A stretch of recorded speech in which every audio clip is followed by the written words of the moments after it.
Welcome to Between the Vines. I'm Kevin Martin. I'm here with Jennifer Phillips Russo.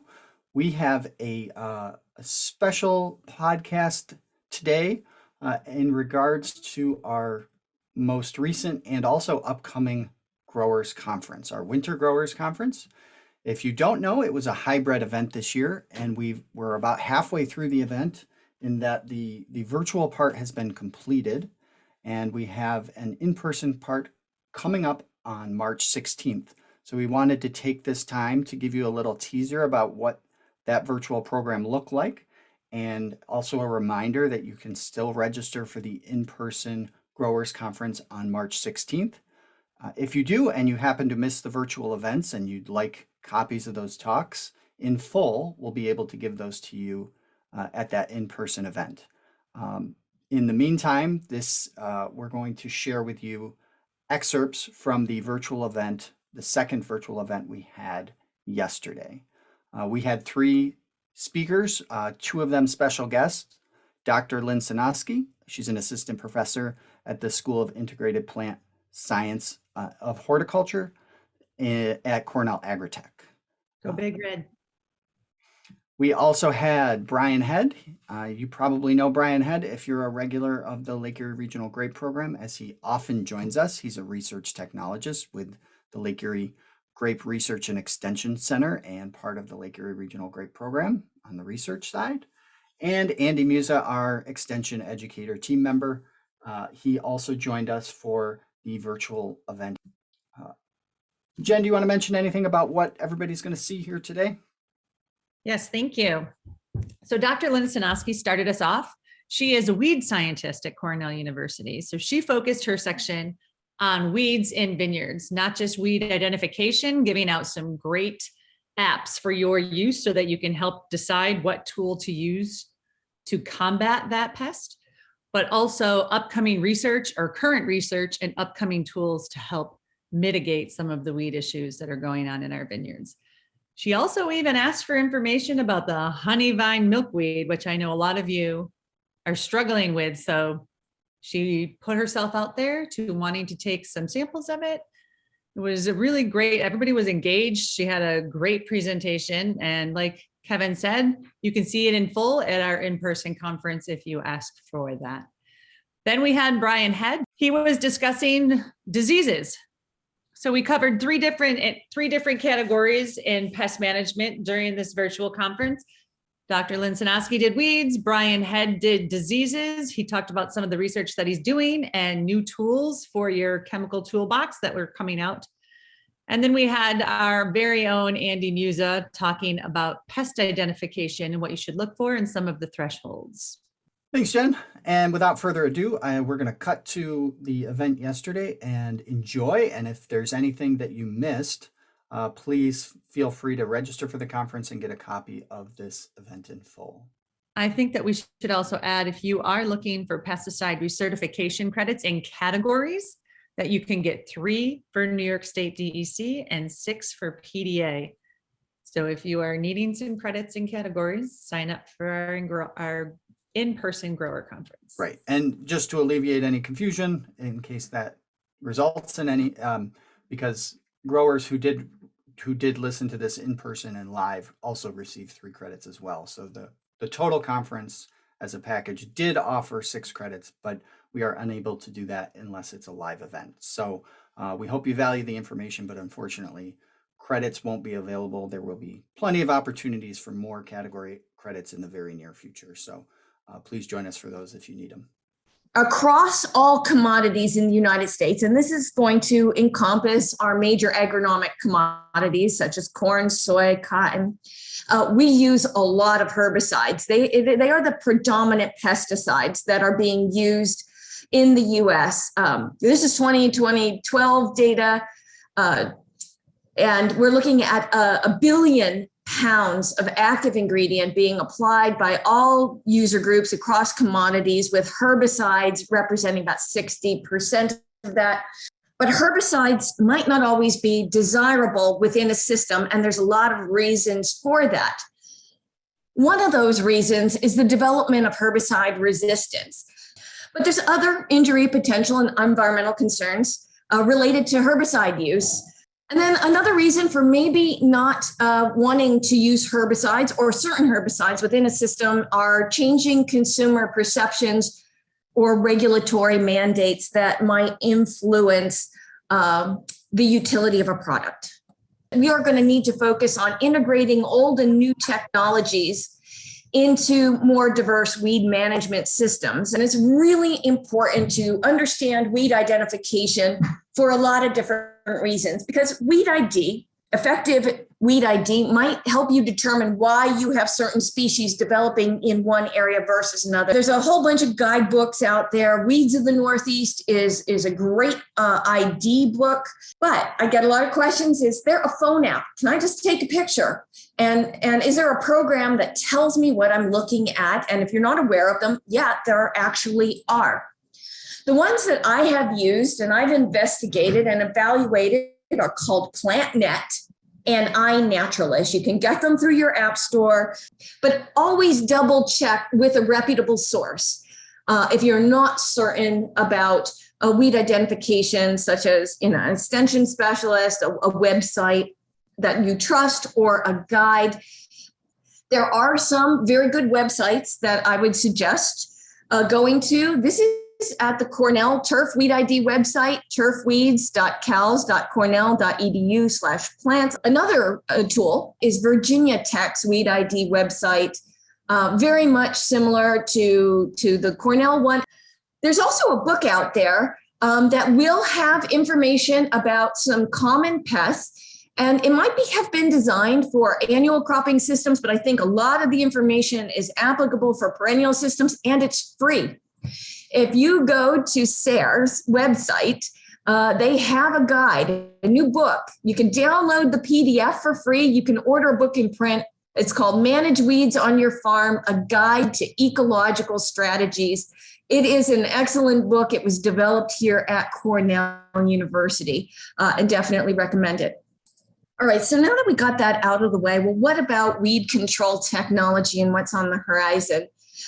There's a lot of different automated weeders out there that are currently available or are in development. The FarmWise and the Nile one, they're super cool autonomous robots. Right now, their units are only for annual cropping systems. But the Weed It unit that I'm going to actually talk about today is a vision-guided spray system, and it's being tested currently in perennial systems by myself and others.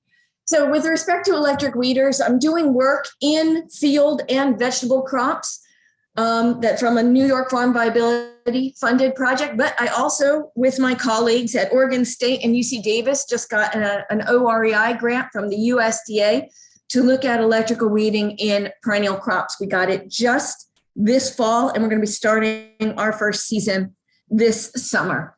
And we're going to be looking at this technology in perennial cropping systems, primarily apples, hazelnuts, almonds, blueberries, but I'm also looking to bring it into grapes, hopefully out at Claro. So the next technology we're looking at is the Weed It Quadro, and this is a newer iteration of Green Seeker technology. This detects green on brown. So it detects weeds against a soil background. And it does that by detecting chlorophyll fluorescence. And then that detection information is relayed to solenoids that operate the nozzle. So when it sees a plant, it turns on the nozzle and sprays it. So it's not selective, and it can spray crop plants that are detected by the sensor. So you can't necessarily just take this into an annual cropping system unless you are trying to use it with a shielded sprayer set up between rows, and then you're just spraying the weeds themselves. So for our trials in 2022 and beyond, we're going to look at species identity, plant size, density and arrangement, herbicide type and rate, travel speed, and then interference, how fallen leaves or pruning clippings might trigger the vision guided sprayer and impact the amount of herbicide that we use and the amount of control that we get. We'll also be focused on crop safety. And some of the reason why we're looking at this is in part due to the changing farm labor landscape. It's shrinking. There's still a lot of labor demand in specialty crops, though. It's slowly aging. where, particularly foreign laborers, particularly in annual cropping systems, annual fruits and vegetables. Just to understand our current herbicide landscape, we aren't seeing the release of herbicides that we used to in the past. They're expensive. The physiological target sites might be limited, and consolidation of chemical companies are suggested as reducing competitiveness and innovation. In 2008, it cost $246 million to bring a synthetic pesticide to market. So you understand the cost and what it takes to develop something new. Just going to throw it out there with respect to herbicide shortages. Glufosinate and glyphosate are in short supply this year, and it looks like the situation is going to become even worse for glyphosate because Bayer just declared a force majeure on glyphosate. And basically what a force majeure is, this is a legal term that allows participants in a contract to get out without liability. So apparently there's a mechanical failure in a manufacturing plant, and I don't have all the details, and I've talked to other weed scientists, but it looks like it could potentially compound already short supplies. Thank you, Lynn. Okay, I've been wanting to use this dad joke for so long. That was electrifying. I appreciate it. Are there any work on controlling honeyvine milkweed? Yeah, everyone asked me about that question. And this year, be looking for people to collaborate with the understanding of, if we were going to look at something experimental, we would have to go crop destruct. You can't harvest fruits off of any vines where we would explore something that's not currently registered. So we would be limited to registered products or a willingness to crop destruct. So then I would just simply add, if anybody is interested in possibly collaborating, feel free to reach out via email to myself, and I will make sure to connect you with Lynn. And I'm also interested in, if you've got some, I'm willing to come and, collect fragments, to grow in a greenhouse to do experimental studies there. What tips do you have for maximizing the effectiveness of contacts, like weed size, rates, additives, et cetera, specifically glyphosate and glufosinate? Yeah, so with products like glyphosate and glufosinate, first of all, use them strategically. Know what weeds you have and know what weeds that you could control with other products effectively, and know what weeds you absolutely need your glyphosate and glufosinate for. You want to get them when they are small, and you want to use the adjuvants that are recommended on the herbicide labels. Do not skimp on adjuvants. Make sure you're following those recommendations. Make sure your weeds are not stressed. With particularly with products like glyphosate, when if it gets dry and it gets hot, you're not getting the activity level that you need. Stressed plants will not respond particularly well. So, get the plants while they're succulent. Make sure they're not stressed. If you're going to be going in with alternate contact herbicides, make sure, you're getting the coverage that you need. Again, get them small. If you're going to be investigating tank mixes that you haven't used before, obviously read the label and ensure that the products are compatible tank mix partners to those tests, those mixed tests. And again, understand what kind of adjuvants. They might have different adjuvant requirements, and one label might have specific recommendations as with respect to adjuvant use in tank mix. The other thing is residual herbicides. If you can get residual herbicides down and activated, talk to your dealers now, understand what the situation is going to be like, get in early, make sure you're using the effective rate against the effective species. Make sure you're targeting your species. This is where Weed ID comes is so important. Make sure you know what you're dealing with and how they're going to respond to whatever strategy you're using. Bryan is the research technologist with the Lake Erie Grape Research and Extension Center in Northeast PA. He is well known to the LERGP team, and we appreciate all of his research and efforts that he does. And thank you for being here today to present. I'm going to leave my personal video off because I went to bed with wet hair last night, and I don't want it to be a distraction to the presentation. I'll be talking about diseases, and Andy will be covering insects. And this is basically a review. I'll be going through the major diseases, starting with, from start to finish, Phomopsis, then going on to black rot, powdery mildew, downy mildew, and then finally talking a little bit about botrytis and bunch rot and sour rot at the end for any wine grape growers out there. As you know, the first thing we deal with every year is Phomopsis. Phomopsis viticola is a fungus that causes these lesions on shoots and canes. This is basically what you're going to be seeing right now, only without the bud swell there, at least hopefully not yet. And this is how this pathogen overwinters. It overwinters primarily in wood, in lesions in wood that occurred in prior years. Last year on this particular year-old cane, but also, and especially, I should say, in older wood, and particularly perniciously in dead wood. Dead wood is probably the largest source of inoculum for this pathogen, for this disease. Some non-chemical cultural control is the first line of defense, all right? Now, as I mentioned, the pathogen overwinters in wood, primarily in older and dead wood, but in all different types of wood. And different pruning systems are going to retain more or less older wood. A spur pruning system, as we know, requires cordons, retains more old wood, and therefore retains more inoculum or more of the pathogen.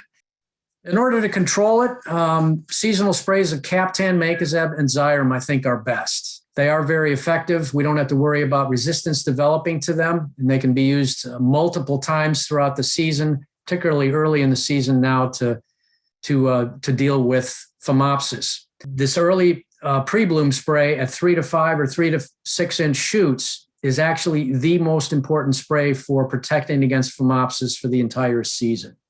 Delayed dormant sprays of copper and lime sulfur might be an option, particularly in organic systems where you don't have access to these other fungicides like Captan, Mancozeb, and Xyrem. On to black rot. This is caused by a fungus as well. Guignardia bidwellii causes disease on all green tissues of the vine. And of course, the most familiar part of that is what we see on our clusters, on our fruit. One of the best ways to control this disease non-chemically is getting those things out of the trellis. That early spray for Phomopsis using Captan, Mancozeb, or Xyrem will also control early black rot. So as far as chemical and cultural control, as I already mentioned, sanitation of the trellis is very important for non-chemical control. Canopy management, as far as wine grapes are concerned, to maximize air, light, and pesticide penetration into the fruit zone is another way to non-chemically assist your chemical programs to control this disease. For fungicides, the sterile inhibitors are top-notch. All right, on to powdery mildew. Also caused by a fungus or a Siphonocator. Like black rot, it hits all green tissues of the vine, leaves, stems, berries, you name it.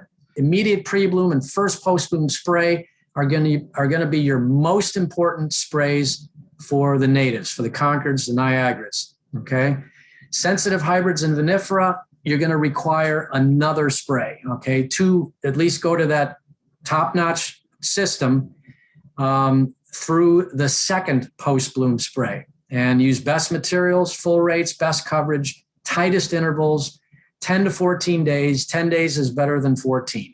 But leaf removal and shoot thinning can really maximize air circulation, sun exposure, and pesticide penetration into that fruit zone and make your chemical programs much more effective.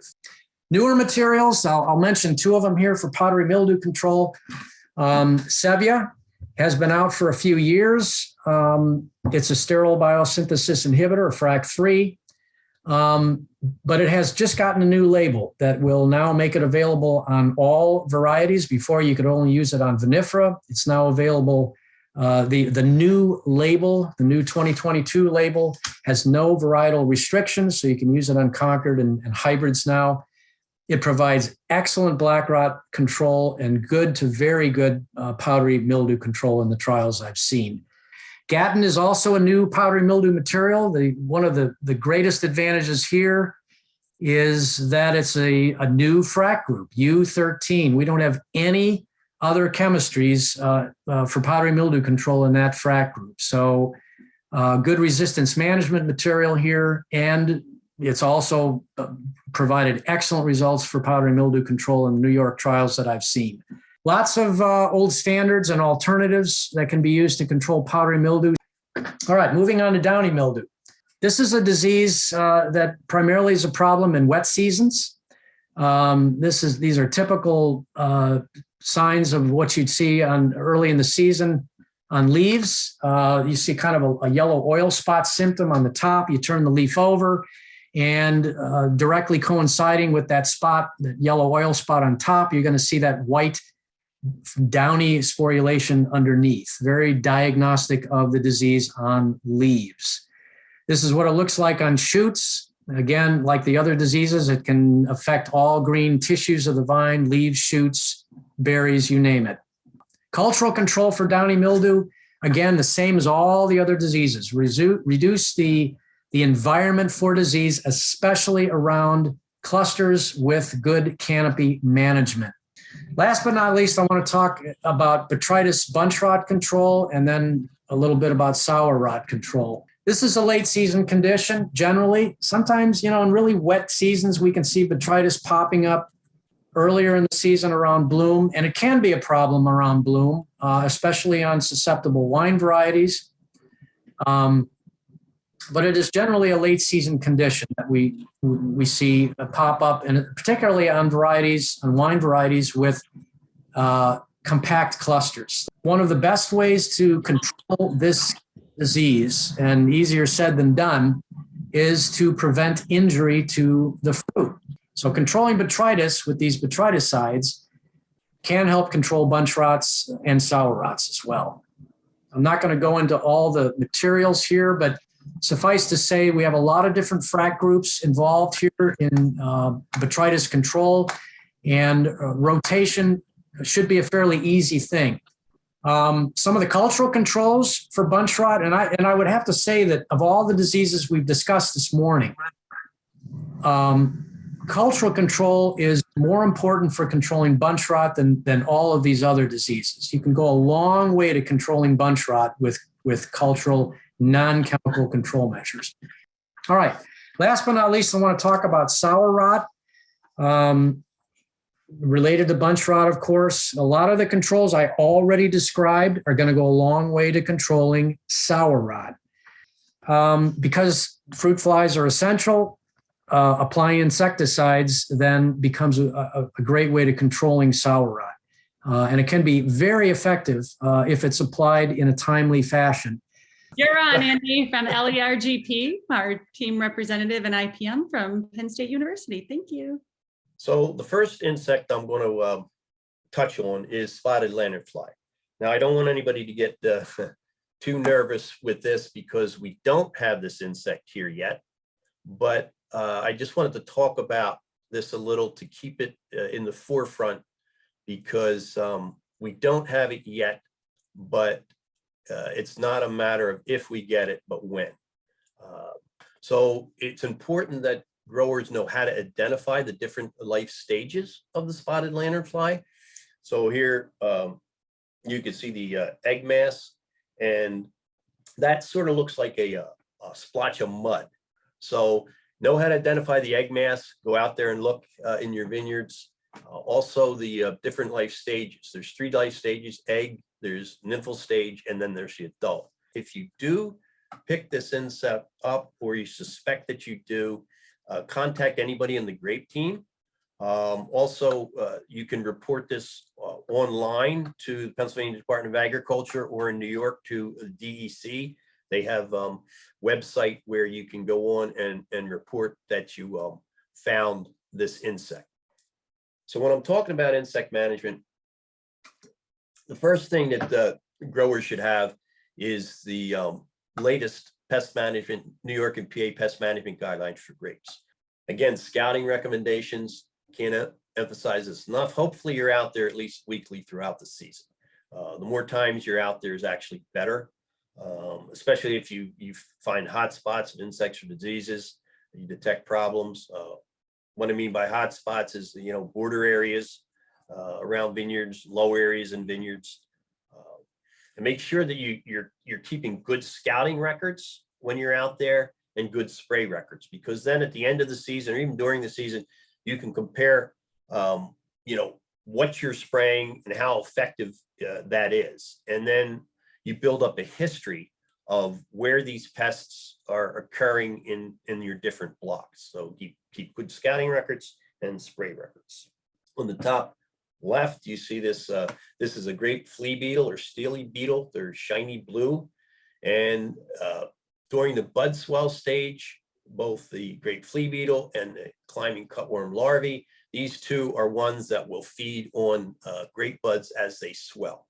And if you're out there scouting and you have 2% or more of bud injury, then that would warranty a spray.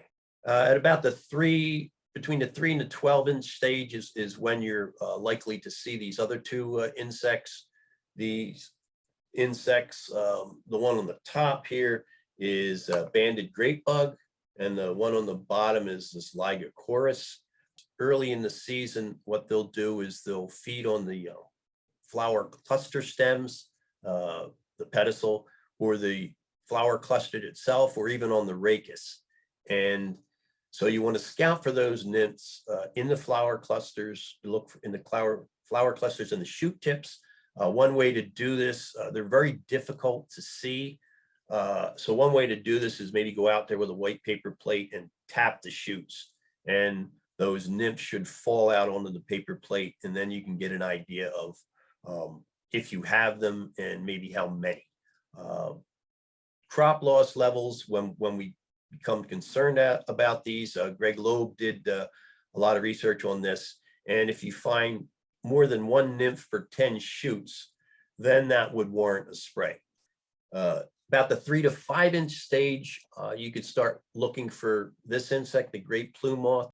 Another insect that I've seen very rarely that growers will put a spray on is with this grape tumid gall maker, or the tomato gall. And the reason it's called that is because feeding by the larvae in the tissue will cause these formations of these red gall-like structures. Again, the next two insects are also cause galls or girdles on the grape cane. About the 10 to 12 inch stage, you're probably likely to start seeing these galls. What will happen is this grape cane gall maker, it's a small brown beetle with this snout, and the female will sort of puncture a shoot and dig out an area, lay an egg, and then they'll usually do this above a node, and it's usually past the where the last cluster is. And a very similar insect is the great cane girdler. Again, about the same stage, you'll start to see this. If you go in the vineyard and you see a lot of these shoot tips sort of broken off or hanging, but again, we see less great cane girdler than we do gall maker, but neither of these are insects that you would be spraying on a yearly basis. So it's important that you scout your vineyards block by block. Again, this is more apt to occur near wooded edge lines and things like that. Okay, now this insect, not every grower is going to have this, but where it does occur, it's usually an immediate pre-bloom stage, about 10 days before bloom, in areas that are sandy soils. I know in Pennsylvania, from Route 5 to about midway to Route 20, there's vineyards that have problems with this insect. And the thing is that this insect will feed on grass roots. And so if you have, say, grassy areas near your vineyard, or even within the vineyard, they will feed on those grass roots. And then the adults come out around the time that these flower clusters are there, about 10 days before bloom. And they come out usually in massive numbers. And these insects are brownish coloration with these long spines on the legs. And the numbers that there are and the voracity in which they feed can really do a number on these flower clusters and cause a lot of economic damage. And a lot of times if growers aren't aware that they have this problem, they'll go back in and all of a sudden, they don't have any flower clusters left. So you really have to be careful of this insect. Make sure you're scouting regularly during this time from about 10 days before bloom to maybe 2 weeks after bloom. The economic threshold that would warrant a spray is 2 beetles per vine. Grape phylloxera, again, this is mostly for the wine grape growers. A lot of you may be aware that we also have the root form of grape phylloxera, and really that's the one that causes the most injury, most economic damage. Okay, life stages of the berry moth. Now I know everybody is probably sick of hearing about the grape berry moth, but I still get growers contacting me that either don't know what the grape berry moth injury looks like, or they'll say things like, well, I thought it was the adult that caused the injury. Well, it's not the adult, and most growers know that it's the larval stage that causes the injury. It's the larvae that we worry about. The newly hatched ones are very tiny. They have a white coloration, brown to black head capsule. They crawl around very short period on the berry, and they want to get into the berry as soon as they can. Once they're in that berry, you miss the opportunity to control them. So it's important to time your sprays right. Scouting protocol. This is actually from the Bulletin 138. So if you're interested in this, it explains the scouting protocol for berry moth and for grape leaf hopper. What we really concentrate on is the spray in July and August. That's the second generation and the third generation of grape berry moth. And what I really want to emphasize is that, at least in our area, we want to time the sprays for grape berry moth for the second and third generations using the Grape Berry Moth degree day model. And that model is embedded in the newest system. The Grape Berry Moth degree day model, we mentioned about that. We've got quite a few stations throughout the Grape Belt. So really take advantage of that, use it for the weather information, but also for the Grape Berry Moth degree day model. And then the injury, we've got, depending on the time of the season, you got early on, you get berries or flower clusters webbed together. Later on in the season, you get this reddish coloration we call stings. Then later in the season, you'll get discoloration of berries and more or less, if you feel those berries, they sort of are paper thin because all the contents are eaten out. And the other thing is shelling. A lot of growers are used to seeing this, and that's another indication that you have a real bad berry moth problem. Grape leaf hoppers are another insect pest that, again, it's widespread throughout the area, but you don't have to spray every single year for these things. The other one is Japanese beetles. We're all used to that. And this is the injury that the Japanese beetles cause. Again, not every year and not every block do you have to spray for these. They're more apt to cause more problems in thin-skinned wine varieties. And then finally, the last one, Bryan mentioned the